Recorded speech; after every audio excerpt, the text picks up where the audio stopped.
Bupati nonaktif Mamberamo Tengah Riki Hampagawak yang sempat menjadi buron selama sekitar setengah tahun, kini mengenakan rompi oranye bertuliskan tahanan KPK.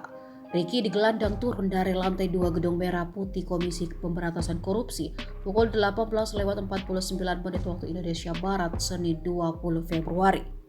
Tidak seperti saat tiba di gedung KPK dari Papua, kali ini kedua tangan Riki terikat borgol besi. Riki digiring sejumlah petugas menuju ruang konferensi pers. KPK memang menjadwalkan mengumumkan penahanan Riki hari ini. Deputi Penindakan dan Eksekusi KPK Karyoto dan Ketua KPK Firly Bahuri dijadwalkan akan menjadi sumber dalam konferensi pers tersebut.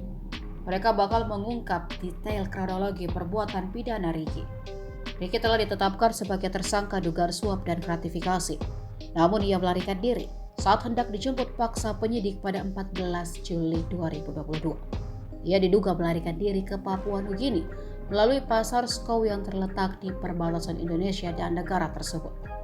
Firly kemudian memasukkan nama Riki ke dalam pencarian orang atau DPO pada 15 Juli 2022. Sementara Riki melarikan diri, KPK terus melakukan penyidikan dan menahan 3 kontraktor yang diduga menyuap Riki. Mereka adalah Direktur Utama Bina Karya Raya Simon Pampang, kemudian Direktur PT Bumi Abadi Perkasa Yusianandra Pribadi Pampang, dan Direktur PT Solata Sukses Membangun Martin Todi. Selama beberapa waktu kemudian, menetapkan Riki sebagai tersangka dugaan tindak pidana pencucian uang. KPK berhasil menangkap Riki pada Minggu 19 Februari setelah politikus Partai Demokrat itu kembali ke Indonesia dari Papua Nugini. KPK mengincar orang yang menjadi penghubung Riki di distrik Abepura, Kota Jayapura, Papua.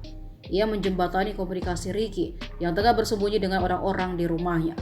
Selang beberapa waktu kemudian KPK menciduk Riki. Ia kemudian diamankan di markas Korps Brimob Polda Papua sebelum akhirnya dibawa ke Jakarta untuk menjalani pemeriksaan.